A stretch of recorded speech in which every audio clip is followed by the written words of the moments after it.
Tranquila, no te Bueno, preocupes. empezamos a grabar. Bienvenidos a todos y todas a la presentación de los resultados de la segunda encuesta regional de personas que viven con VIH en América Latina en el contexto del COVID-19, algo que obviamente le hemos dedicado muchísimo tiempo. Sabemos que nos acompaña nuestro amigo y compañero director del equipo de apoyo regional de ONUCIDA, y quizás sería un buen inicio, ¿estás de acuerdo, Alejandra, pasarle la posta a César para arrancar la reunión? Por supuesto, un honor. César, te puse on spot, como dice en inglés. He can do that.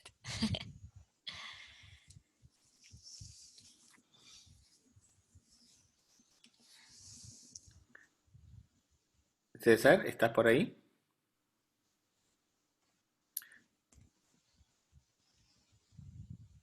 Bueno, Bueno, si quieres ir arrancamos. cargando Ok.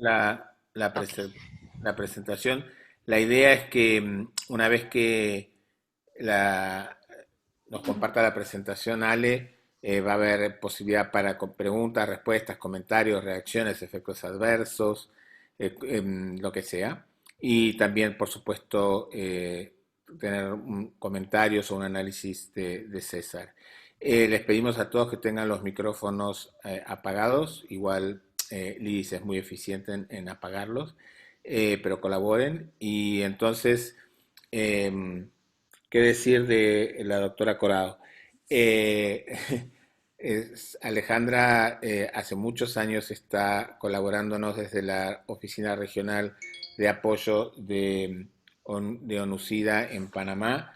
Es una amiga con pinche y cuando uno necesita algo de ONUCIDA es una de esas personas que enseguida va a mandar un WhatsApp en 2 minutos, a pesar de tener 2.500 correos sin leer, según acaba de confesar, siempre es una compañera de la sociedad civil. Y junto con el equipo de Panamá y otros amigos en ONUCIDA, están a la vanguardia y son creativos, y me parece que el ejemplo de esta encuesta regional para ver qué está pasando con las personas viviendo con VIH y el COVID-19 es clave. Mis comentarios me los reservo para después de la presentación y no quiero robar más tiempo la presentación. Alejandra, el piso es tuyo. Muchísimas gracias, Javier, y muchísimas gracias por tus palabras.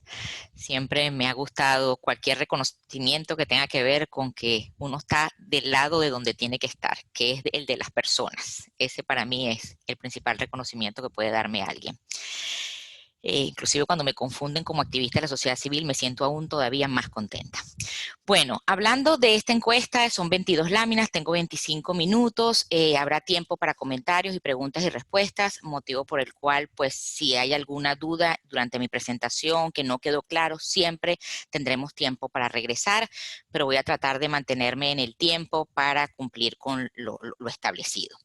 Lo primero que quiero compartir con ustedes es que esta encuesta fue realizada durante los días del 16 al 30 de abril.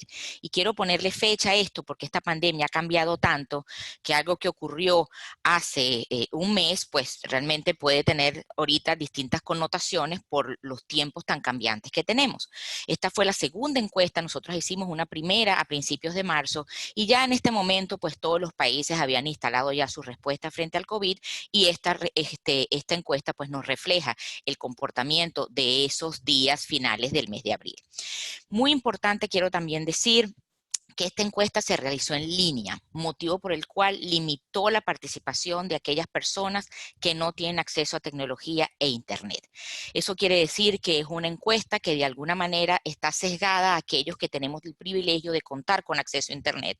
Y quiero decirlo esto muy francamente porque quiero que vean los números como los números de aquellas personas que tenemos privilegios sobre aquellos que no lo tienen. Entonces, aún los resultados que veamos, tenemos que visualizar que en aquellas personas que no pudieron acceder a la misma, probablemente las circunstancias son aún peores.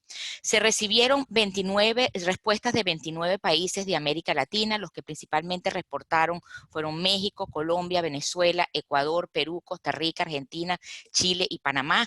Así que estos resultados sobre todo hablan de esos países donde hubo un mayor número de respuestas. Otra característica de las personas que reportaron la encuesta, el 72 2% se refería como perteneciente a la población homosexual, con un 15% referido como población bisexual. Esta presentación va a compartir resultados que yo los he dividido en 5 áreas, que son protección frente al COVID-19. Se hicieron preguntas muy interesantes y vamos a ver resultados muy interesantes relacionados con cómo nos estamos protegiendo frente al COVID-19. Una segunda área que tendrá que ver con acceso a servicios de salud y tratamiento, una lámina que hablará sobre el tema de salud mental y luego 2 grandes áreas que para nosotros fueron prioritarias en este segundo lanzamiento de la encuesta, que es abordar los temas de derechos humanos, estigma y discriminación y estrategias de protección social. Comenzando con el ámbito de la protección frente al COVID-19, vemos en esta lámina cómo las personas que viven con VIH manifiestan en un 84%, si sumamos medio y alto, que tienen un riesgo medio o alto de contraer el COVID-19. Esta lámina me pareció muy importante porque siempre quiero dejar claro que las personas que viven con VIH no tienen mayor riesgo de presentar una infección por COVID-19, no son más susceptibles. Pueden presentar complicaciones más severas si no toman sus tratamientos antirretrovirales de manera adecuada y no tienen una carga viral sobrevivida o un contagio de CD4 elevado. Pero realmente las personas con VIH no tienen mayor riesgo de infectarse o de contraer COVID-19. Y por eso quise traer esta lámina a colación.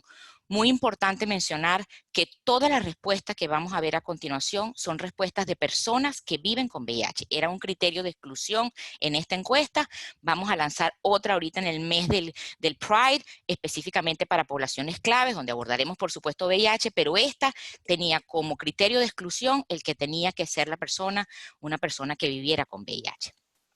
En relación específicamente a cómo nos protegemos frente al COVID-19, como pueden ver, el 56% de los 2.229 personas que respondieron dijeron que no tenían suficientes elementos de protección.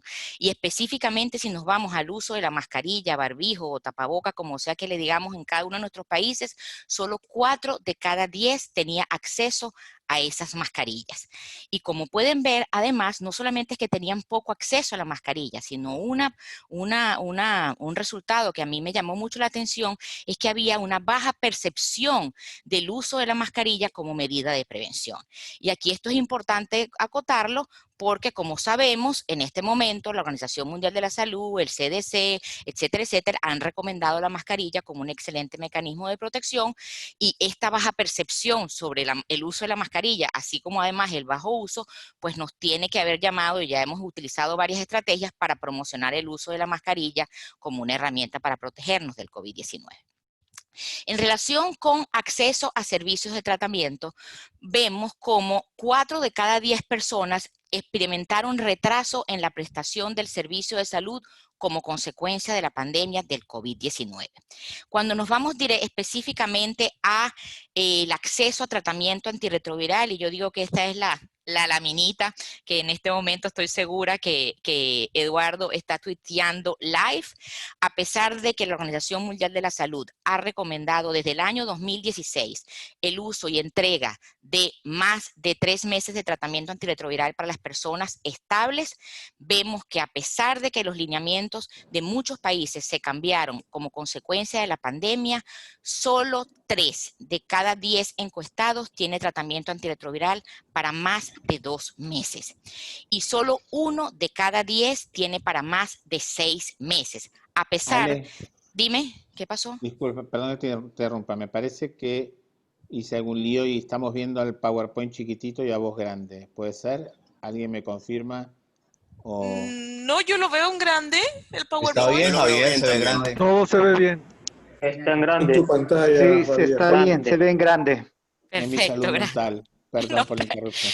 vamos, esa es la lámina 17, tranquilo. Bueno, entonces, con respecto al acceso a tratamiento, como pueden ver, solo 3 de cada 10 tiene tratamiento para más de 2 meses, 1 de cada 10 tiene para más de 6 meses, a pesar de que vimos que en los que reportan más de 7 o 8 de cada 10 refería tener una carga viral suprimida en la última carga viral que presentaron, motivo por el cual pues deberíamos ver este resultado como 7 de cada 10, porque justamente eso es lo que dice la norma. Y una cosa que preocupa es que 2 de cada 10 tenían no tenían suficiente tratamiento antirretroviral para terminar el mes de abril. Esto es un llamado de atención y lo hemos trabajado con, ya veremos más adelante en las acciones que hemos planteado, pero esto es una preocupación a pesar de que muchos estados reportan que se están aplicando en tiempos de COVID la dispensación multimes. En relación, además, con cómo recibe el tratamiento la persona que vive con VIH en estos tiempos de COVID, vemos que 5 de cada 10 han presentado dificultad para obtener ese tratamiento. Y las principales razones que expresan es, en primer lugar, falta de medios de transporte, en segundo lugar, distancia del viaje, en tercer lugar, desabastecimiento y en cuarto lugar, falta de recursos económicos para poder o adquirir el tratamiento o ir a recibir el tratamiento. Cuando preguntamos sobre si la oferta de servicios había cambiado en estos tiempos de COVID, porque evidentemente estamos en cuarentena, se ha limitado el tránsito a través de las calles y había una serie de medidas que se recomendaron a todos los estados en estos tiempos de COVID, vemos que realmente esta oferta no se ve reflejada en muchas de las opciones para las personas que viven con VIH. Como pueden ver, 4 de cada 10 personas todavía tenían que asistir mensualmente y a veces incluso más de una vez al mes, considerando los obstáculos y limitaciones para el tránsito al servicio de salud. Y digo más de una vez porque cuando iban no estaba abierto el servicio porque redujeron el tiempo en los horarios o cuando llegaron no había en ese momento el tratamiento antirretroviral. Solo 2 de cada 10 de las personas que recibieron atención se les ofreció la opción de teleconsulta y menos de 2 de cada 10 cuentan en este momento con entrega de antirretrovirales a domicilio. Si nos vamos además y preguntamos qué tipo de servicios esperaban las personas recibir en su centro de atención, además de el que estaban recibiendo, vemos que además de antirretrovirales, el cual lo hemos ahí reflejado claramente con un 77%, también vimos que no era suficiente el tema del acceso a antirretrovirales para garantizar una buena cobertura. Muchos reportaban que en estos momentos necesitaban apoyo nutricional y apoyo psicosocial para poder hacer frente a esta demanda durante la pandemia. Terminando ya con el tema de acceso a servicios, quiero compartirles la lámina de salud mental y evidentemente todos sabemos que esto ha sido realmente algo que ha golpeado la psique de todos los que estamos. Pero en el caso de las personas que viven con VIH y en el caso de las personas que sufren alguna enfermedad crónica, esto es significativamente mayor y vemos como de manera muy honesta los que respondieron a esta encuesta, pues 4 de cada 10 refirieron que necesitaban apoyo psicológico para abordar la ansiedad en estos tiempos de coronavirus. Y incluso cuando hicimos la comparación de esta pregunta que le habíamos hecho en el primer estudio, vemos que hubo un aumento de 11 puntos en relación con lo que había ocurrido en el mes de marzo, lo cual me lleva a pensar que probablemente si hacemos una segunda encuesta, una tercera encuesta en el mes de junio, pues estos números deberían estar aumentando. Así que esa tendencia es significativa y tenemos que abordarla. Entrando en las respuestas asociadas al tema de estigma y discriminación, realmente hay datos que considero que son una bandera roja que tenemos que seguir visualizando. El primero es que 7 de cada 10 personas que respondieron sienten que la confidencialidad en relación con el vivir con VIH puede verse afectada por la pandemia. Esto es realmente gravísimo considerando que tenemos más de 40 años de epidemia y que esto siga siendo un tema es realmente lamentable. Cuando preguntamos además específicamente en el acceso al servicio, 3 de cada 10 personas se han abstenido de usar el servicio de salud en medio de la pandemia por temor a ser discriminado. Este es otro número que debe hacernos un llamado a atención. Cuando ahondamos aún más sobre cuáles eran los miedos que presentaban las personas en relación con el tema de su violación de sus derechos humanos, más de la mitad de las personas que respondieron esta encuesta manifestaron que podrían sufrir violencia física, psicológica o verbal debido a vivir con VIH en medio de la pandemia. Esto es sencillamente grave. Cuando nos vamos y preguntamos un poco más ahondado, ¿qué pasaba con respecto a cómo abordaban estos miedos a violación de derechos humanos? Esta lámina me llamó profundamente la atención. A pesar de que todas las personas que contestaron esta encuesta lo hicieron online, o sea que de alguna manera tienen acceso a servicios de internet, me llamó profundamente la atención que el 40% de las personas no sabían dónde acudir o llamar en caso de sufrir algún tipo de violencia o discriminación por vivir con el VIH en medio de la pandemia. Y esto es algo que tenemos que resolver. Tenemos que resolver las violaciones de derechos humanos, pero sobre todo tenemos que resolver que las personas cuyos derechos sean violados sepan dónde acudir y qué hacer al respecto. Cuando hicimos la pregunta, y a mí esta lámina quizás la ven así muy cargada, pero esta presentación yo la compartí en PDF y le pedí a Javier que cuando terminara la presentación se las compartiera a todos ustedes, así que es de su uso particular, y ahí la podrán detallar un poco mejor. Cuando preguntamos específicamente cuál es la preocupación principal del encuestado, vimos que además de la obtención de los medicamentos antirretrovirales, el estigma relacionado con el VIH era uno, la salud mental era otra. Y cuando nos fuimos a preguntar específicamente a la población migrante, porque hay todo un capítulo especial para población migrante en la región y tendremos un webinar específicamente relacionado al tema de migrantes, vemos como en la población migrante, además de tener un mayor limitado acceso a tratamiento, como se vio en los resultados, también vemos que la necesidad de obtener los ingresos de trabajo en la vía pública, porque por supuesto están más asociados al mercado informal, esa era otra de sus principales preocupaciones y necesidad a la hora de tener acceso a los servicios, necesitaban tener los ingresos en la vía pública y ese derecho se les estaba violentando por las medidas de cuarentena. Cuando nos vamos a las medidas de protección social, vemos en esta lámina que 4 de cada 10 requiere apoyo nutricional, que 4 de cada 10 necesita ayudas o transferencias en efectivo y que 3 de cada 10 no estaba teniendo acceso a preservativos.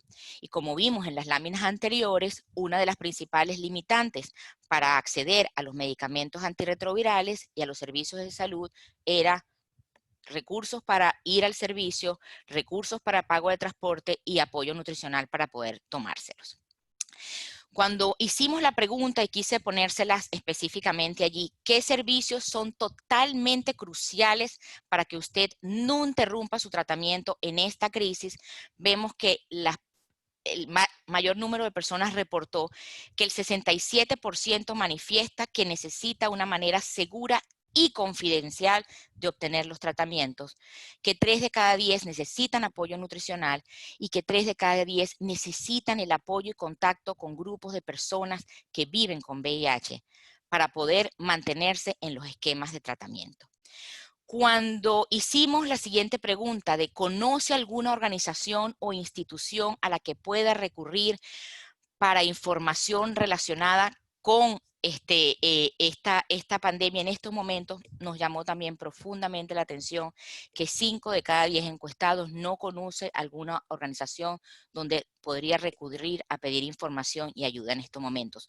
Nosotros tratamos de inferir cuando hicimos el análisis de esta encuesta que a lo mejor sí conocían la organización, pero no consideraban que ésta podía realmente brindarles ayuda o información, porque sabemos lo frágil que están en las organizaciones en nuestra región, pero de todas maneras esto hay que resolverlo y estamos en eso desde ONUCIDA para hacerlo. Para terminar y para mantenerme en mi tiempo, quiero compartir algunas recomendaciones generales que salieron de esta encuesta. En primer lugar, que necesitamos un acceso a una información oportuna y apropiada para protegernos en tiempos de COVID. Como recordarán en las primeras láminas, todavía hay cierta desinformación sobre cómo protegernos, específicamente en el caso del uso de las mascarillas, y también necesitamos garantizar el acceso a esos mecanismos de protección para las personas que viven con VIH, que necesitamos posicionar aún más los esquemas de tratamiento para 3 a 6 meses. Cuando se le hace esta pregunta a los directores de programa o inclusive a los directores de país de ONU-SIDA, en algunos casos, por supuesto, que es desabastecimiento, porque no tienen suficiente stock de antirretrovirales para ofrecer los 3 a 6 meses. Pero en otros casos hemos visto respuestas incluso asociadas a que la política pública no está establecida, o respuestas como que hay una percepción propia de parte de los prestadores de servicios que no deberían dar 3 a 6 meses de tratamiento, e incluso hemos encontrado respuestas que hablan de que no hay una sensibilización adecuada de la sociedad civil o de las personas que viven con VIH para recibir estos tratamientos. Quizás nos va a ser más difícil resolver el tema del stock, pero estas otras podemos resolverlas con un poco más de facilidad. Es importante garantizar el self-testing o autoprueba de VIH, sobre todo porque muchos de los servicios de prevención se encuentran en este momento todavía cerrados, que es necesario aportar estrategias que fortalezcan la salud mental de las personas que viven con VIH, que es fundamental mantener los derechos humanos al frente de ambas respuestas, de la respuesta que los estados están haciendo frente al COVID-19 y de la respuesta que están haciendo los estados para garantizar la continuidad de los servicios que brindan atención a las personas que viven con VIH. Fundamental mantener los derechos humanos asociados a la discriminación que hemos visto frente a nuestras poblaciones claves como trabajadoras sexuales, mujeres trans, en estos momentos de tiempo de cuarentena. Como vimos, también esta encuesta nos indica que es fundamental continuar con la labor de la sociedad civil y de los defensores y defensoras de derechos humanos, entre otras cosas porque la respuesta al VIH ha demostrado ya casi 40 años, que solo de la mano de la sociedad civil y de las comunidades realmente podemos llegar a donde queremos llegar y podemos garantizar un enfoque de derechos humanos. Y que la protección social es fundamental. Yo siempre recuerdo palabras de un activista venezolano, Alberto Nieves, diciendo que si no hay comida en el estómago, tampoco hay tratamiento antirretroviral en el estómago. Entonces hay que garantizar que las personas tengan, aunque sea un plato de comida con que tomarse el antirretroviral. Algunas acciones, este no es un webinar para contarle lo que ONU-SIDA está haciendo, pero sí quería dejarles algunas de las acciones que hemos hecho en estos últimos meses. Apoyo a algunas organizaciones no gubernamentales, sobre todo para garantizar acceso a tratamiento a personas que no están pudiendo ir a los servicios, con algunos equipos de protección personal para garantizar que el ejercicio de la entrega de esos antirretrovirales sea seguro. Hemos, por supuesto, brindado asistencia técnica a los programas nacionales de SIDA. En esto debo decir que ha sido un trabajo incansable por parte de la Organización Panamericana de la Salud, que espero que esté aquí en este webinar, Giovanni Rabasi, el realmente definir lineamientos junto con ONU-SIDA para garantizar la implementación del multi-month dispensing, de la entrega de más de 3 meses de tratamiento. Hemos hecho organigramas, hemos hecho charts, hemos hecho lineamientos, hemos hecho guías y hemos ayudado a los países a monitorear los stocks de antirretrovirales y promover el intercambio de antirretrovirales en los países para garantizar que no haya desabastecimiento. Hemos apoyado con la definición de información estratégica a través de encuestas. Como les mencionaba, viene una nueva para poblaciones claves en este Pride Month. Hemos apoyado a los países en los procesos de reprogramación de los recursos del Fondo Mundial, garantizando que siempre el centro estuviera en garantizar que las comunidades formaran parte de esos procesos de reprogramación y de que las comunidades y de que los recursos fueran implementados en la respuesta al VIH y no solo para paliar algunas deficiencias de respuesta al COVID que estaban teniendo los países. Hemos hecho innumerables comunicados conjuntos posicionando los derechos humanos de las poblaciones claves en nuestra región. Hemos mantenido el VIH en la agenda de desarrollo y en la agenda humanitaria. Recién tuvimos un excelente webinar de la mano de Gestos, donde se hizo una excelente interrelación entre objetivos de desarrollo sostenible, respuesta al VIH y COVID-19, y estamos trabajando de la mano dentro de la plataforma regional de migrantes venezolanos y en la agenda del Triángulo Norte, o ahora llamado el Norte de Centroamérica, para garantizar que la respuesta al VIH siga en la agenda humanitaria a pesar de la pandemia de COVID.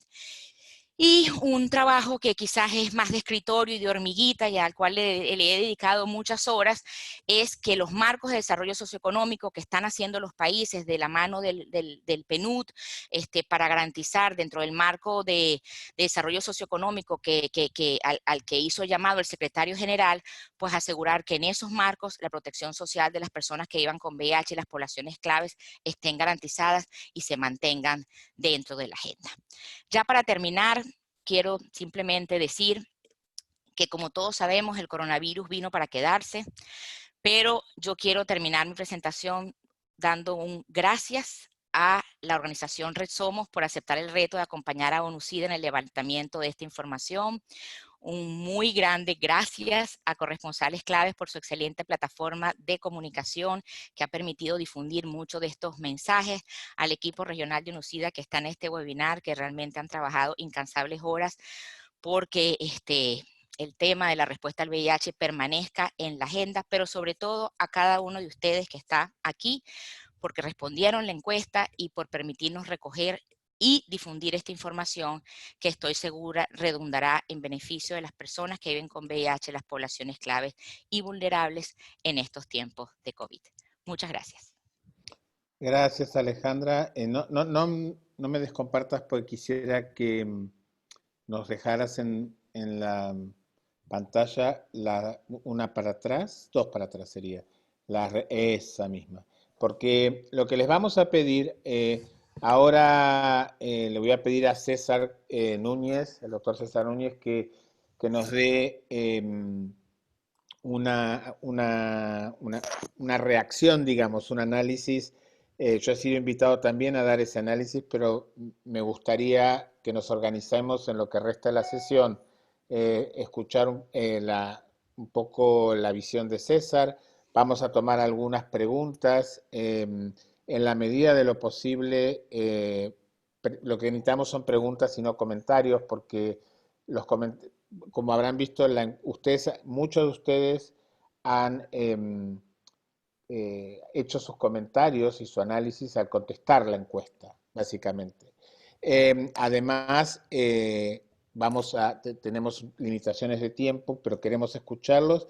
Como Sandra, vayan levantando la mano aquellos que quieran hacer preguntas sobre la encuesta una vez que haya hablado César, y mis comentarios como socio de esta iniciativa los haré para el cierre de la reunión, si están de acuerdo. Entonces, César, te escuchamos. Con mucho gusto, Javier. Creo que lo importante ante todo es contar con información. Y creo que ese fue el propósito original cuando se lanzó la encuesta. Creo que Alejandra ha hecho al principio también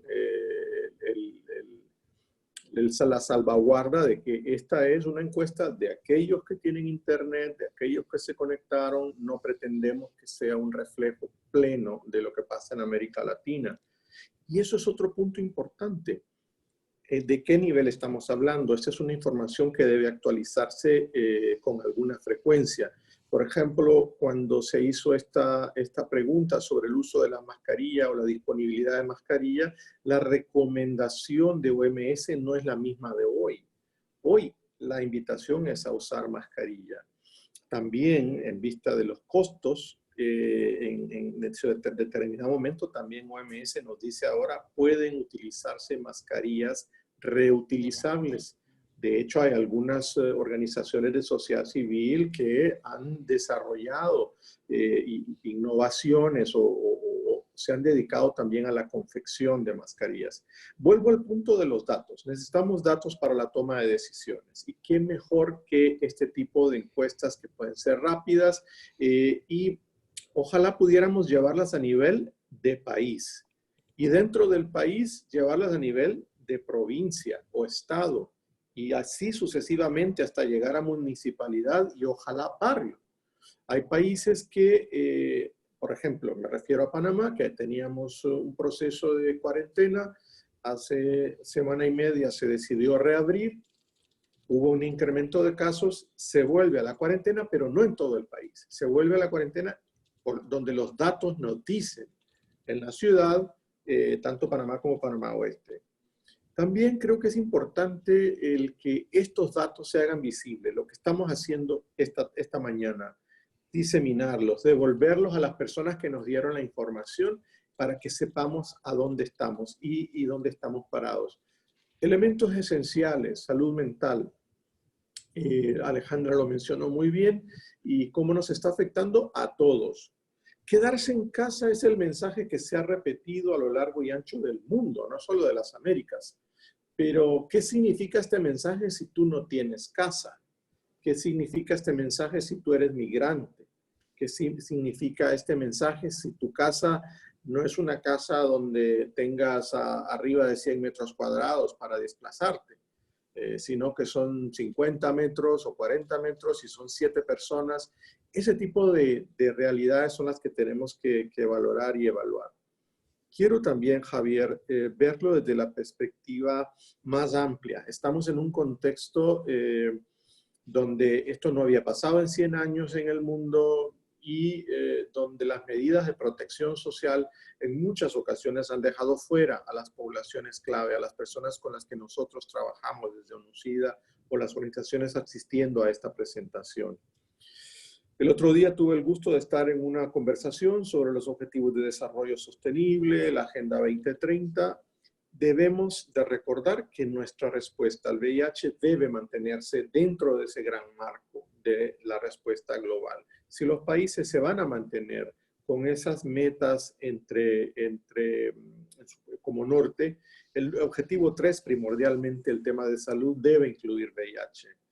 VIH ha avanzado muchísimo, tanto así que hoy los laboratorios que se establecieron para diagnóstico y seguimiento de VIH, todo lo que es carga viral, todo lo que es la detección por PCR, se están utilizando para diagnosticar COVID, se están utilizando para manejar COVID.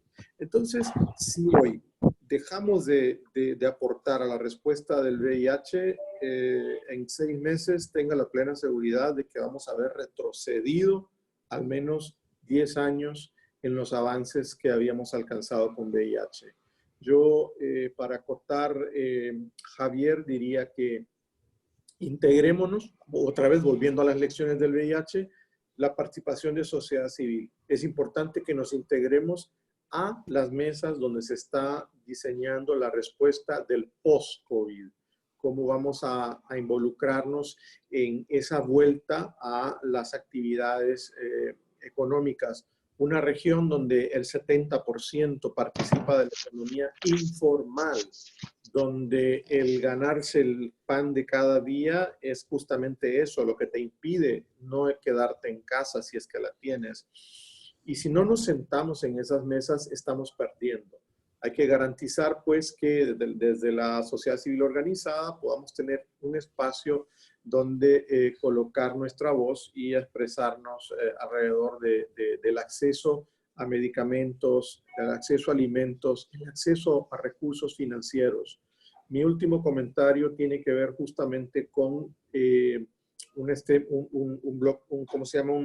confrontación con la realidad. Esto, el COVID no nos va a dejar por los próximos año y medio, 2 años. Eso es así. Las cadenas de suministro de alimentos han sido interrumpidas. En algunos países va a haber interrupción de la disponibilidad de alimentos. Las cadenas de suministro de los medicamentos, no solo para VIH, se van a ver interrumpidas. Países productores de los ingredientes de los medicamentos apenas están volviendo a generar. Vamos probablemente a tener escasez, no solo de medicamentos antirretrovirales, sino de cualquier otro tipo de medicamentos. Así que muy rápidamente apoyar las acciones que desde los distintos países se puedan estar poniendo en marcha, y el aporte de cada uno de nosotros está orientado a protegernos. O sea, el distanciamiento físico de más de 2 metros, el uso de la mascarilla y el lavado de manos son 3 elementos que no van a variar en nuestro día a día por los próximos años. Lo dejo ahí por el momento, Javier, y nuevamente muchísimas gracias por el espacio que compartimos como cómplices, como bien tú dices, en llevar a la región este tipo de conversaciones tan pertinentes. Y felicitaciones, Alejandra, por la presentación. Muchísimas gracias, César. Solo para vuestra información de los participantes, tenemos 123 participantes que, como sabemos, en este momento casi ya de agotación y de competencia con otras presentaciones. Hay una muy buena presentación que lamentablemente está ocurriendo al mismo tiempo sobre trabajo sexual, en la que está participando Retrasex y Relactrans, etcétera. Pero bueno, esto es como una conferencia crónica en la que hay sesiones que se superponen. Pero bueno, hay muchos participantes en la otra sesión y acá hay por ahora 123 participantes. Tenemos 4 personas que han levantado la mano y ahí vamos a cerrar la lista como para luego de tener estos comentarios o preguntas bien específicos de las y los colegas, poder hacer mi aporte. La buena noticia para todos ustedes es que no hay PowerPoint, así que de mi parte, así que esa es una buena noticia y que es un poco una reacción a estas cosas de las recomendaciones generales y los principales hallazgos de la reunión. Un comentario al margen, ustedes saben que recientemente hemos tenido la suerte de tener un admirador que es un acosador en las sesiones, gracias por avisar a los colegas de Brasil, porque ya lo hemos quitado. Y tenemos sala de espera activada, así que las personas que entran sin poner su nombre y apellido, lamentablemente ahora y en el futuro no los vamos a poder aceptar. Entonces, la primera persona que levantó la mano es la compañera Sandra Zambrano. Comentario, reacción bien breve, por favor. Sandra, abre tu micrófono. Buenos días todos, todas y todes. Sandra Zambrano, referente del Movimiento Latinoamericano y del Caribe de Mujeres Positivas de Honduras. Bueno, solo consultarles cuál fue la muestra, la cantidad de muestras que levantaron a nivel de la región latinoamericana. Sé que no se hizo de base porque fue una encuesta para las personas que tenemos acceso a Internet. Otra, la situación real del momento que se aplicó. Ahora mismo, en tiempo real, va a ser muy diferente. Debería de, con mucha modestia aparte, ampliar otra encuesta en este tiempo. Y la realidad de Honduras ha sido una realidad muy difícil, no hay alimentos, hubo ruptura de stock, pero las comunidades de las personas viviendo con VIH como REDCA, el movimiento Azonapside, Apuvime y otras organizaciones de sociedad civil están inmiscuidas en la distribución del medicamento antirretroviral. Definitivamente es esto algo que nos llevó muy fuerte, que en ningún país estaba respondiendo a la respuesta, de hecho, algo desconocido. Aparte de eso, se está utilizando en Honduras lopinavir, ritonavir, eso lo debemos vigilar la sociedad civil. Nos centramos un poco en la encuesta. Gracias, Sandra. Creo que has hecho un par de preguntas muy apropiadas. Puede ser que las vas anotando, porfa, colega. Y entonces juntamos un par de preguntas sobre cómo se tomó la muestra, etcétera, que me parecen súper pertinentes. Muchísimas gracias, Sandra. Se cierra la lista de comentarios con Verónica Russo, así que por más que levanten la mano en signo de oración religiosa, no podemos darles el micrófono. Nos sigue nuestro querido amigo Luis Adrián Quirós, que también les pedimos, nos conocemos todos, que sean breves, que no describan la realidad mexicana porque está volcada también en la encuesta, sino que puedan hacer una reacción a los resultados de la encuesta o una pregunta metodológica a ONUCIDA. Luis, espero no haberte reprimido. Luis Adrián. Gracias, Javier. ¿Cómo están? Saludos a todas y a todas. Sí, son dos cosas muy puntuales. Primero, saber cuáles son esos países de los que hoy en día no tienen acceso para terminar el mes. Creo que sería muy importante conocerlos. Y la segunda, hoy estamos presentando algunos problemas en los países para acceder a algunos medicamentos por problemas donde se hacen los medicamentos, ya sea por restricciones aeroportuarias, por restricciones de las mismas sierras de plantas, por la reducción de las personas que están trabajando en esas plantas. ¿Qué acción va a tener ONUCIDA y la OMS porque se está recomendando 6 meses de tratamiento, pero muchas veces estas recomendaciones no pueden ejecutarse en los países. ¿Cuál va a ser y qué acciones está tomando IONUSIDA? Mil gracias, Luis Adrián, por la síntesis y por las preguntas agudas. ¿Te parece, Alejandra, responder estas primeras? Porque ya veo el perfil de los que siguen que van a ir por otro lado. Ok, con respecto a la primera pregunta, Sandra, sabemos del trabajo que están haciendo el Movimiento Latinoamericano de Mujeres. Es una de las organizaciones que estamos apoyando desde ONUCIDA. Realmente increíble el trabajo que están haciendo con los voluntarios, más de 900 voluntarios formados, más de 1000 y tantas personas, mucho más, casi 7000 personas alcanzadas.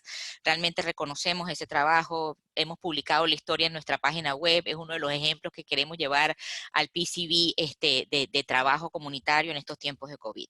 La muestra fue cerca de 2300 personas en total, que después de limpiarla y de garantizar que estuviera limpia, quedó una muestra de 2300 respuestas, lo cual es una muy buena muestra a nivel regional.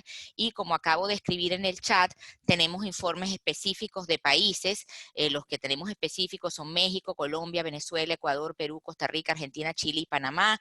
Estamos preparando infografías relacionadas con eso para poderlos compartir. Sabemos que desde Venezuela la directora de país ya ha hecho difusión de algunos de esos mensajes. También hemos compartido los resultados de la encuesta de Venezuela con la sociedad civil venezolana, que sabemos que también hará un excelente trabajo de difusión. Hay datos muy específicos para el caso de Venezuela, respuestas muy específicas, como por ejemplo acceso a agua. Fue el país que reportó menor acceso a agua como medida, agua y jabón para protegerse del coronavirus. Con respecto a la situación, sí lo decía en mi primera lámina, sabemos que ha cambiado. Esto fue recogido durante los últimos 15 días de abril y sabemos que algunas cosas probablemente han mejorado, también sabemos que algunas cosas probablemente han empeorado. Como les mencioné, vamos a hacer una encuesta de poblaciones claves que debe estar saliendo dentro de 15 días aproximadamente, y a pesar de que no es específica para personas que viven con VIH, vamos a incluir, por supuesto, un componente relacionado con prevención con VIH en la encuesta. Así que si pertenece al grupo de población clave y vive con VIH, pues le pedimos por favor que responda esa encuesta, porque algunas preguntas se van a mantener con la que tenemos, de manera que podamos hacer un comparativo de las respuestas de la misma. Yo sí quiero responderte lo del opirrito porque es absolutamente un problema y sabemos que este es uno de los principales antirretrovirales que está en desabasto, y de la mano de OPS estamos apoyando a los países a que migren del opirrito a otros esquemas de tratamiento. Este sería un buen momento para que todos los países pusieran como primera línea régimen basados en dolutegravir, que sabemos que es en este momento el mejor esquema de tratamiento que existe, y estamos trabajando de la mano con los programas nacionales para garantizar que eso sea así. Luis, me imagino que eres de México. Te voy a deber exactamente cuáles son varias personas que reportaron menos de un mes de tratamiento. Me comprometo aquí con mi equipo a enviarte exactamente la lista de los países donde había menos de un mes de tratamiento, porque, bueno, no tengo en este momento el detalle, pero no eran una, dos o tres personas, eran varias personas que tenían menos de un mes de tratamiento. Y con respecto a las acciones que estamos haciendo en el tema de commodity security o aseguramiento de insumos, pues sí estamos haciendo varias acciones, tanto desde ONUCIDA como desde la Organización Mundial de la Salud. Mantenemos una comunicación constante, no yo personalmente, obviamente en mi sede hemos designado, inclusive probablemente ustedes conocen a Carlos Pasarelli, porque es el director de ONUCIDA era el director de ONUCIDA para Argentina, Uruguay, Paraguay y Chile, y resulta que es uno de los expertos en materia de acceso a tratamiento, así que lo hemos prestado para la sede y está haciéndose todo un análisis con China que entrega esa sustancia que acompaña a los antirretrovirales, y la India, que es el principal productor de antirretrovirales, para tener un claro análisis de las cadenas de suministros. En este momento, así les puedo decir, así a grandes rasgos, tenemos por lo menos un 5 meses de garantía de suministros con lo que se tenía. Sin embargo, estamos haciendo un análisis muy claro para evitar la disrupción de esas cadenas. En las próximas semanas va a salir un análisis de parte de ONUCIDA del estado del arte de esas cadenas, y mantenemos constantemente relación con ONUCIDA regional de Asia-Pacífico para justamente abordar esa problemática. esperen, en los próximos días estaremos compartiendo un análisis con respecto a ese tema. Gracias. Tenemos a Alessandra Nilo, porfa. Gracias, Javier. Buenos días a todos. Muchas gracias por la presentación. Queridos, yo soy Alessandra de Gestos. Queridos, yo tengo una pregunta muy específica para UNOCIDA, que es, frente a esa situación y excelente trabajo de mapeo de contexto que ustedes están haciendo para COVID-19, ¿han planeado alguna oportunidad para se adecuar o cambiar la aplicación de los fondos de UNOCIDA en los países, por ejemplo, con los envelopes países, para readecuar o contestar a esa situación? Esa es la pregunta. Y comentario solamente decir que los grupos que estén interesados en participar en un diálogo sobre el post-COVID desde el punto de vista económico y de desarrollo, puso en chat el contacto de Jair Brandão para que les escriban. Gracias. Y recordar también que el martes que viene vamos a, después de esta sesión, empezar la promoción de la siguiente conversa, ¿verdad? Es el martes que viene, ¿no, Alessandra? Sí, gracias. Listo. Gracias, Javier. Vamos a promocionar eso junto con el video de esta presentación y el PowerPoint que me compartió Alejandra, perdón. Verónica Russo, la última pregunta o comentario breve para que nos pueda contestar. Vero. Bueno, hola, ¿me escuchan? Perfecto.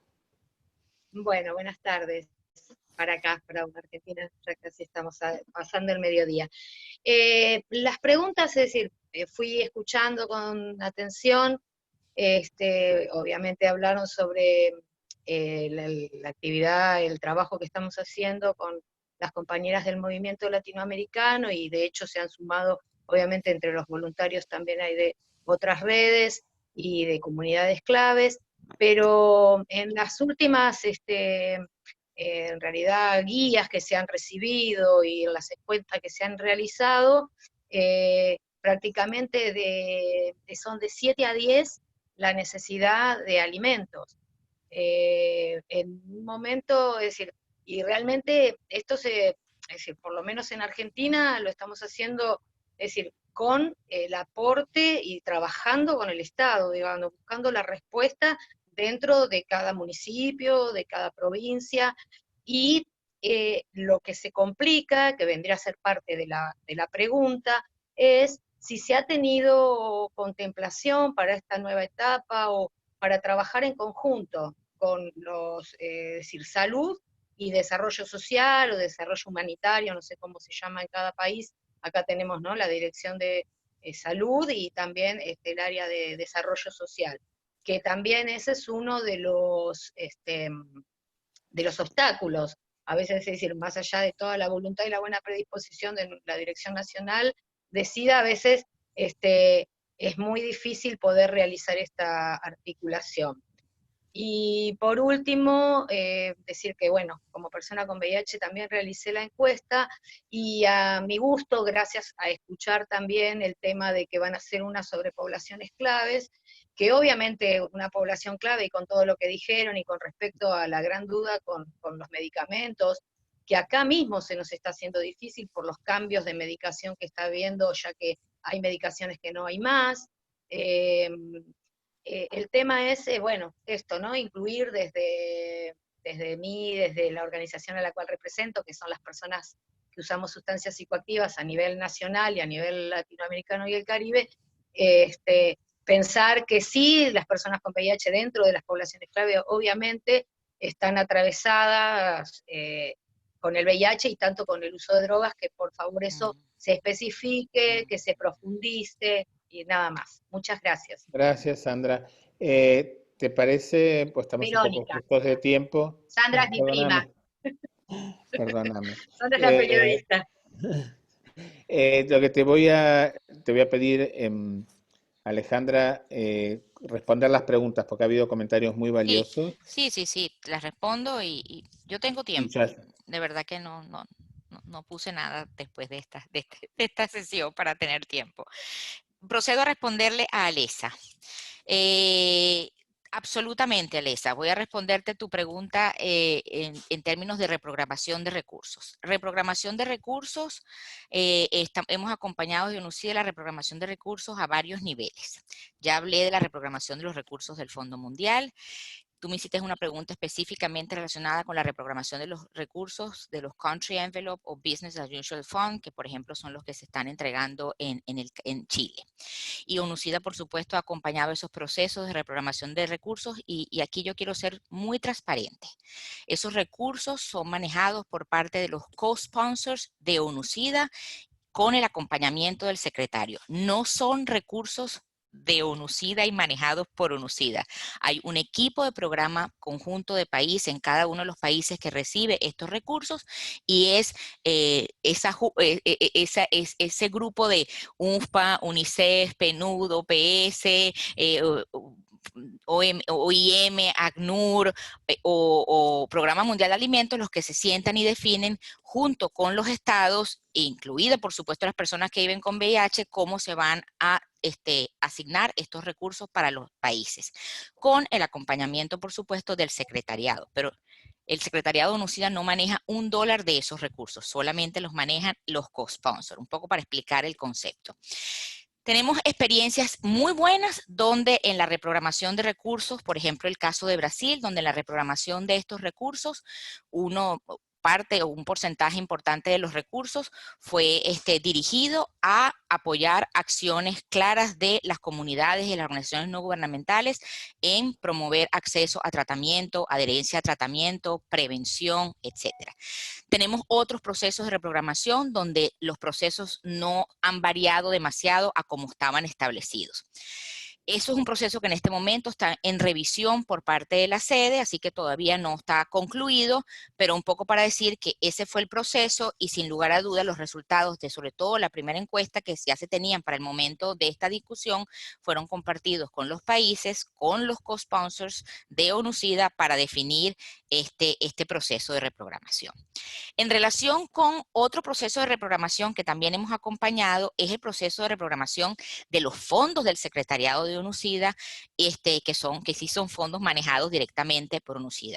Y me encanta que me hayan hecho esta pregunta, Alesa, porque se me olvidó mencionar en la presentación una iniciativa que está por lanzar UNUCID y que ustedes son las primeras 123 personas que se van a enterar, que es el lanzamiento de un llamado a un banco de proyectos para organizaciones no gubernamentales con claras definiciones de cuáles van a ser los mecanismos de esto. Hemos recibido muchas solicitudes de organizaciones muy bien estructuradas estas solicitudes.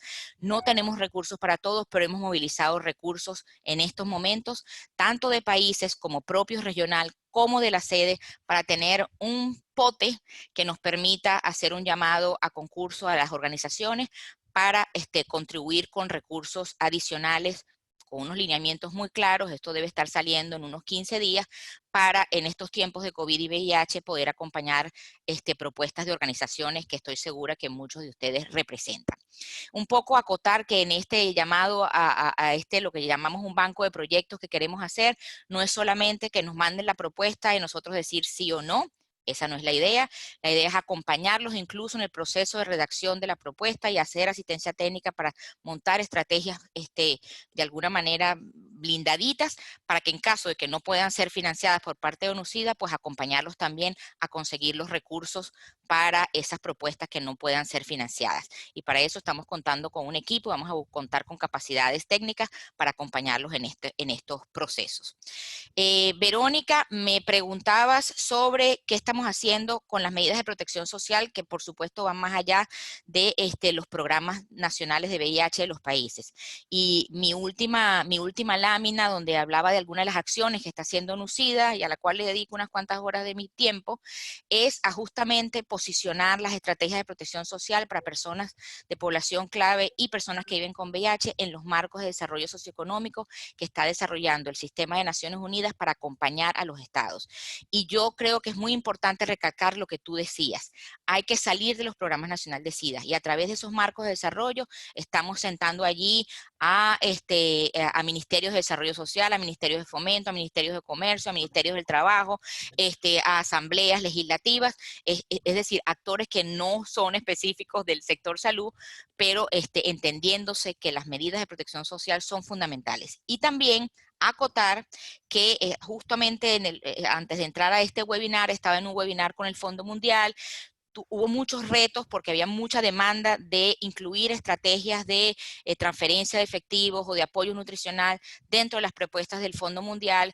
Había cierta reticencia a lo mismo y en la presentación que acabo de escuchar, pues ya hay una mayor apertura para que esto pueda ocurrir, sobre todo en los segundos fondos que están haciendo, que son C19, RM, que son los nuevos fondos de emergencia del Fondo Mundial.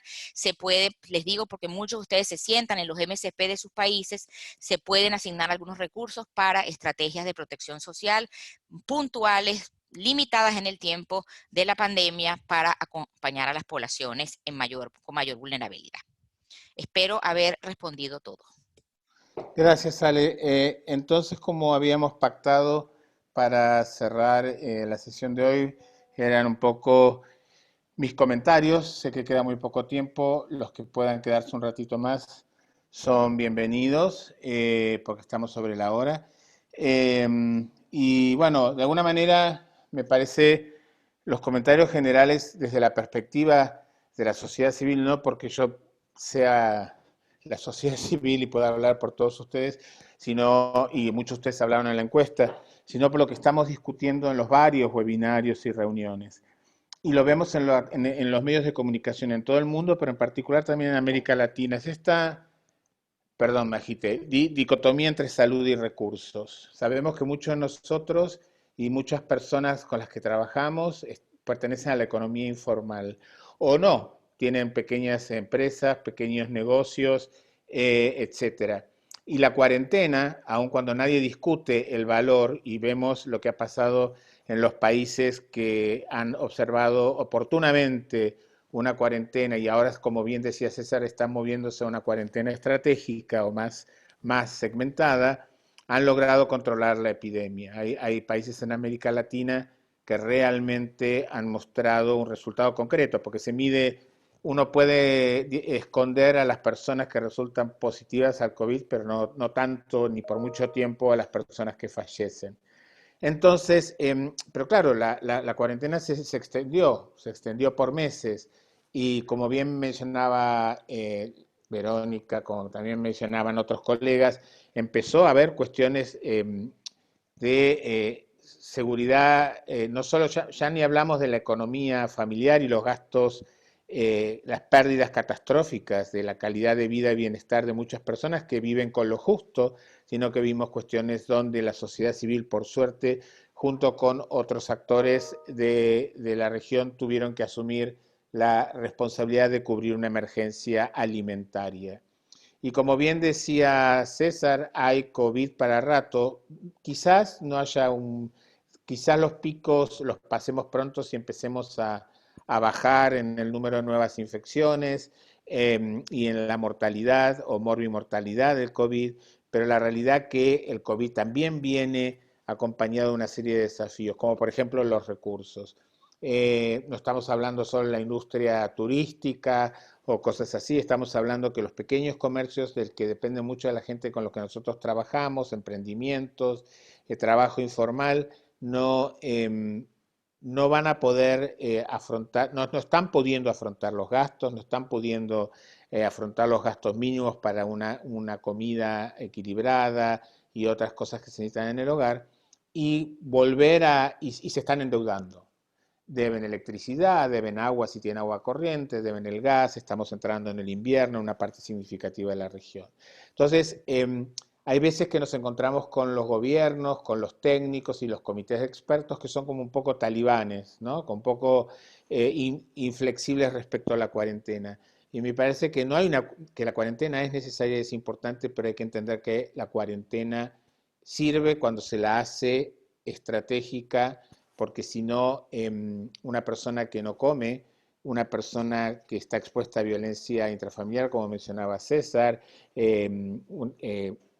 cuando se aceleran algunas cuestiones psicológicas de las personas por la situación en la que se encuentran, básicamente no... Es cierto que si una persona se enferma y se muere de una complicación relacionada con COVID, no produce recursos económicos, pero si no produce recursos económicos, puede enfermarse o morir, ya sea de una complicación de COVID o de otro tema de salud.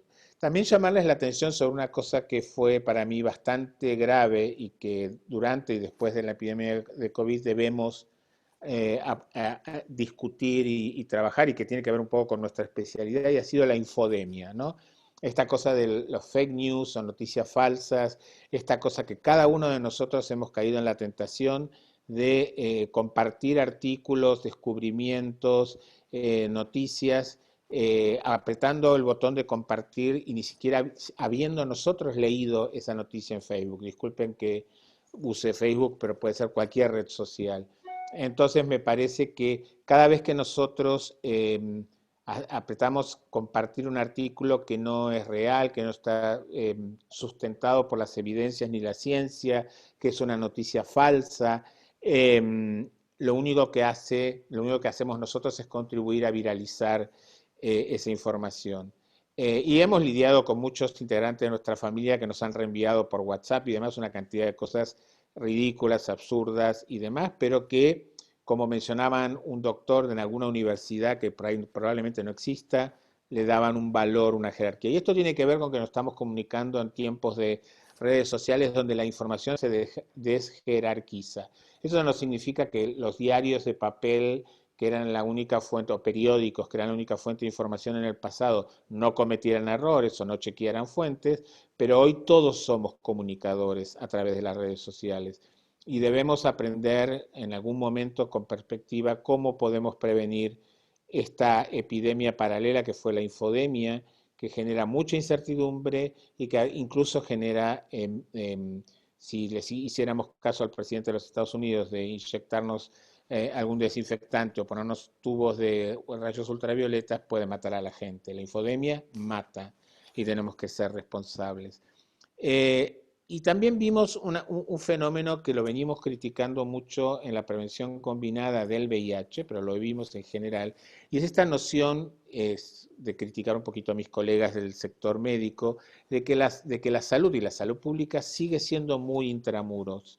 Y entonces en cuarentena, una persona que necesitaba un antirretroviral ni siquiera tenía receta, o que necesitaba insulina, o necesitaba algún otro, una estatina, cualquier otra cosa que no fuera directamente por ahí vinculada con el VIH, y esa persona podía ser cero negativa, un familiar nuestro. No estaban dadas las condiciones, no se pensaron a tiempo los protocolos antes de cerrar la cuarentena para que una persona pudiera circular en una ciudad sitiada, toque de queda o con retenes para asegurar el distanciamiento social y el aislamiento, para llegar al hospital y conseguir esa medicación. Entonces todavía vemos a la salud como, y hay ejemplos, hay excepciones en muchos de nuestros países donde ustedes, junto con los profesionales de la salud, de la enfermería, etcétera, salen a las comunidades. No quiero generalizar del todo, pero todavía en América Latina y el Caribe y en otras partes del planeta, los profesionales de salud están sentados, por supuesto, con mucho trabajo, no es que están fumando, sino están con mucho trabajo, con muy poco tiempo, pero sentados en el hospital esperando que el paciente o potencial paciente, la persona con un problema de salud, venga al lugar. Y estas pandemias, donde lo que nosotros queremos es evitar que la gente circule con síntomas en el transporte público para ir a buscar un diagnóstico a un centro de salud, nos han demostrado eso. Nos han demostrado una cosa muy importante ahora que estamos trabajando en cobertura universal sanitaria. No hay sistemas de salud resilientes. No los hay. Ni siquiera en los países nórdicos, en los Estados Unidos de Norteamérica es un capítulo aparte, y en otros países de Europa. Lo que hemos descubierto que lo que hay es sistemas de salud centralizados, descentralizados, con o menor capacidad. Pero en 2 meses, la gran mayoría de los sistemas de salud no pudieron contener la demanda de los casos agudos y muchos profesionales tuvieron que lamentablemente jugar a Dios y decidir quién tenía chances de beneficiarse en utilizar un ventilador o un respirador y quiénes no. Eso es en el 2020, es un poco imperdonable. ¿Y qué pasó con esto? Y lo hemos hablado mucho con ustedes que trabajamos en temas específicos de salud como el VIH, por ejemplo, en los ministerios de salud, en los centros de salud, todo era COVID.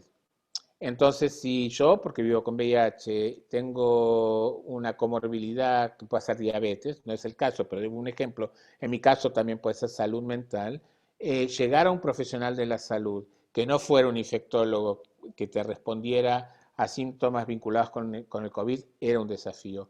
Hay compras de antirretrovirales que están paradas en algunos países de la región porque en los ministerios de lo único que se habla es de COVID. Entonces, costó mucho armar el triage donde en los hospitales públicos de muchos de nuestros países, las personas con sospecha de COVID, con algún síntoma, podían ingresar por un camino paralelo y el resto de las personas por otro sin cruzarse en la recepción de la guardia médica. Y entonces vemos, ha bajado la mortalidad de otras enfermedades, pero no es porque el COVID tiene un efecto terapéutico sobre las cuestiones cardiopulmonares, sino porque hay menos consultas. La gente o muere en su casa o está en su casa y no se está haciendo los controles. Entonces es una falsa realidad donde de lo único que vemos es lo de COVID. Tenemos que estar atentos, muchos de ustedes tienen mucho acceso a lo que está pasando en cuanto a los faltantes y demás, pero quiero decirles que el hecho que nuestros ministros, subsecretarios y directores de lo único que hablaran fuera de COVID, que muchos no crearan un comité de crisis para COVID y el resto de salud se siguiera priorizando, va a tener un impacto. Porque las compras, como bien decía, por ejemplo, Luis Adrián, tenemos problemas en cargar las moléculas que se fabrican en India o que se fabrican en China para que lleguen a los países que fraccionan, por ejemplo, sus propios genéricos. Por dar un ejemplo, mucho más la entrega de medicamentos. Y es algo que, por supuesto, OMS, OPS y ONUCIDA están al frente de eso para reducir el impacto. Entonces, una lección aprendida que debiéramos estar pensando es que cuando tenemos una epidemia, cuando tenemos un nuevo coronavirus, un virus, no es lo único que nos está pasando respecto de la salud, ni mucho menos respecto de las cuestiones de bienestar, alimentación, etc. Todos estamos de acuerdo que la cuarentena funcionó, la verdad hay evidencias y creo que la gran mayoría de nosotros hemos sido muy buenos y muy cooperadores en contener este aislamiento, este distanciamiento social. Pero no nos olvidemos, y tenemos que estar muy atentos, que la cuarentena y algunas medidas que se tomaron en esta epidemia hicieron rendir algunos de los derechos humanos, incluso forman parte de la Constitución Nacional de nuestros países, como el derecho a la libre circulación. Entonces yo no estoy diciendo que por el derecho a la libre circulación habría que anular todas las cuarentenas, porque si no tendríamos cientos de miles, ya vimos lo que pasó en Estados Unidos y Norteamérica, tenemos cientos de miles de personas infectadas y miles y cientos de miles de personas muertas por COVID. Pero sí tenemos que estar atentos. Nosotros somos activistas de derechos humanos y entonces en cómo se hacen las cuarentenas, en cómo se protege los derechos humanos de las personas que están distanciadas, que están controladas. No puede ser que una persona trans, por ejemplo, que tiene que ir a hacer hormonización, a ir a buscar sus antirretrovirales, tenga que sentarse a convencer a un soldado joven muy bien intencionado, pero que no está preparado, que tiene sus propios prejuicios o su propio morbo en la calle. Entonces, hay diferentes violaciones de derechos humanos que se imbrincan en esta complicación del COVID.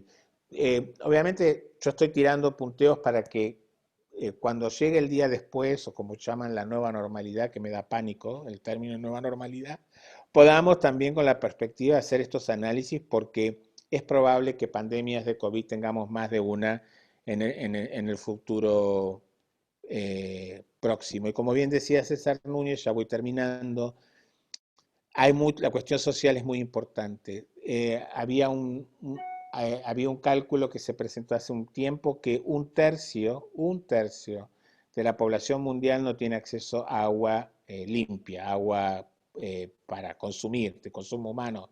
Y si el agua es limpia, y si el agua no es potable, sería la palabra correcta, diferentes grados de contaminación. Entonces, si la norma todos nos dijeron, hay que lavarse las manos con agua y jabón, el jabón de barra, el más económico, sirve, lavarse bien las manos. Ahora, si un tercio de la población no tiene acceso a agua o a agua potable, poco podemos pensar que estamos asegurándonos que con una medida tan económica, porque no hacía falta usar guantes de látex y un montón de cosas que son muy caras, muy costosas para muchas comunidades, pero si no hay agua limpia, tampoco para los comedores que cocinan y todo lo demás, tampoco hay para lavarse las manos. Y de nuevo, cuando dicen, sí, en el barrio popular o vulnerable de tal lugar hay agua potable, son 5 canillas a la entrada del barrio.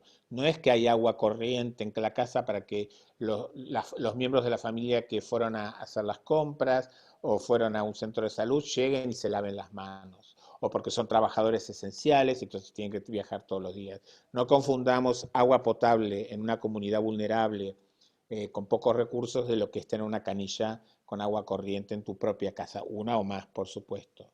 Entonces, esos son los aspectos sociales que damos por hecho y que obviamente los sanitaristas, los epidemiólogos, la gente que trabaja en salud pública lo tiene presente, pero a veces quienes toman las decisiones, porque la corrupción mata y porque llevamos muchas décadas con obras que se reinauguraron 150 veces, pero los caños con agua corriente no han llegado, como no ha llegado otra cantidad de cuestiones a un porcentaje muy alto de nuestra población. Va más allá de una cuestión partidaria, estamos hablando de, hay barrios vulnerables en la Argentina y en otras partes de la región que tienen décadas, 50, 100 o 30 años de existencia, o sea que no han pasado varios presidentes. Entonces, lo que tenemos que evitar es que se politice esto, ¿no? O sea, esta discusión, esta falsa dicotomía entre salud y recursos o la parte financiera, porque todos nuestros países están con una crisis financiera significativa. Algunos ya veníamos quebrados de antes, pero de alguna manera vamos a ver que eso también va a afectar a los países desarrollados en su capacidad de ayudar a través del Fondo Mundial para la Tuberculosis y la Malaria, o la OMS, etcétera.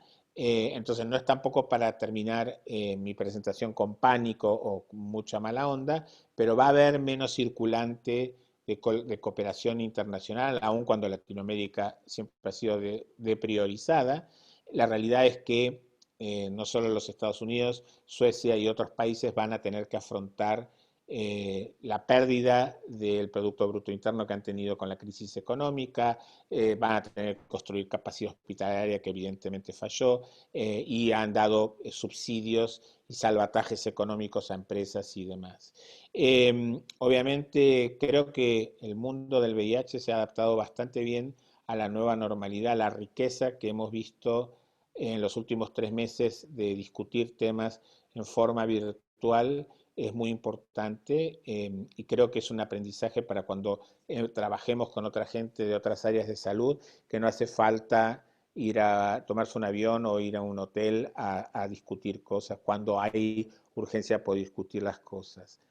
Quiero cerrar porque no está Elena ni está Marcela en esta reunión y demás. Por ejemplo, en la República Argentina hace unos días se puso en la lista de trabajos informales el trabajo sexual, pero después vino personas del movimiento abolicionista e hicieron sacar eso. Entonces, quiero cerrar con la reflexión de que una mujer trabajadora sexual, que normalmente es jefa de familia, como también una persona trans, no puede ejercer el trabajo sexual en la calle y tampoco tiene los recursos para hacer sexting o para abrir un canal de video porque no tiene forma de cobrar o queda prisionera en una especie de proxenetismo virtual donde hay alguien que se queda con la mayoría de los ingresos de estas compañeras trabajadoras sexuales que trabajan a través de video y páginas, etcétera. Entonces, obviamente, creo que hay muchas cosas que yo dije y están claramente en la encuesta, seguramente las vamos a ver con mucha claridad en la encuesta dirigida a poblaciones claves. Me parece excelente que ONUCIDA esté en punta de lanza con esto porque estamos juntando evidencias que van a informar las políticas y las decisiones de los demás. Entonces, si Alejandra, César no quieren agregar algo, y si no, vamos a ir cerrando el webinario. Solo César puede decir la frase final, pero solo realmente transmitir que el esfuerzo de llenar esas encuestas, por supuesto que no es el 100% de los resultados obtenidos los que queremos, pero créanme que muchos de esos datos han servido para mover pequeñas propuestas, pequeños recursos, acciones en determinados países que han ido a favor de las personas que viven con VIH, tanto con los cooperantes. Estas encuestas han sido compartidas con el Fondo Mundial, hemos sido vanguardia en comparación con otras regiones con respecto a estos datos, motivo por el cual los están pidiendo, y muchas de las cosas que probablemente se han movido y a lo mejor no son tan visibles para muchos, pues se han movido porque estos datos hablan por sí mismos de cuáles son las necesidades de las personas que viven con VIH. Así que de verdad todo mi agradecimiento para todos los que respondieron. Viene esta nueva encuesta, por supuesto que están incluidas las personas de usuarias de drogas, no solamente endovenosas, sino usuarias de drogas en general. Vamos a tratar de meternos incluso, si es posible, con los privados de libertad. Estamos viendo cómo trabajamos ese tema, porque queremos que las voces de las personas de las comunidades de poblaciones claves y vulnerables puedan ser escuchadas. Así que muchísimas gracias. Estos resultados son resultado de sus respuestas. Jefe.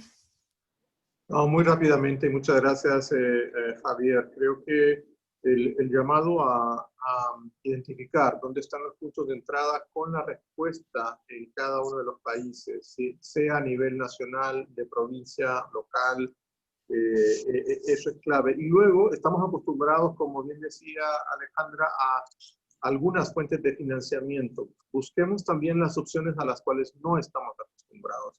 Y en ese sentido, todas las oficinas de Naciones Unidas, más allá de la ONU-SIDA, las oficinas de coordinación de Naciones Unidas han estado trabajando propuestas concretas para recursos del fondo que se estableció en Nueva York para acompañar a los países. También el Banco Mundial, también el BID, también la CAF, etcétera.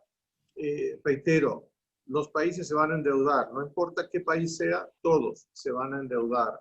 Asegurémonos que si se van a endeudar, los recursos incluyan a las poblaciones con las cuales nosotros trabajamos día a día, y que esos beneficios de la protección social también sean más incluyentes. Javier, una vez más, un agradecimiento y aquí lo dejo. Gracias, César. Decirles que nos pasamos de tiempo, pero tenemos 122 participantes todavía, es decir, la gran mayoría nos ha acompañado, que nos pasamos un poquito de tiempo. Para cerrar, decirles que la grabación completa de este webinario, donde está la presentación, pero además la presentación en versión PDF, va a estar disponible para todos y todas, todes. Y por supuesto ustedes, si llegaron a este webinario, es porque siguen las redes sociales y las páginas de ONU-SIDA Latina y corresponsales claves, así que por ese mismo medio van a recibir la colaboración. Quiero agradecer finalmente a Lice López Tocón, coordinadora del equipo de corresponsales claves, por su colaboración y participación y apoyo incansable. Les deseo que tengan una buena semana y seguramente nos veremos muy pronto en otro webinario. Y gracias por su participación, interés y perseverancia. Les deseo un muy buen día.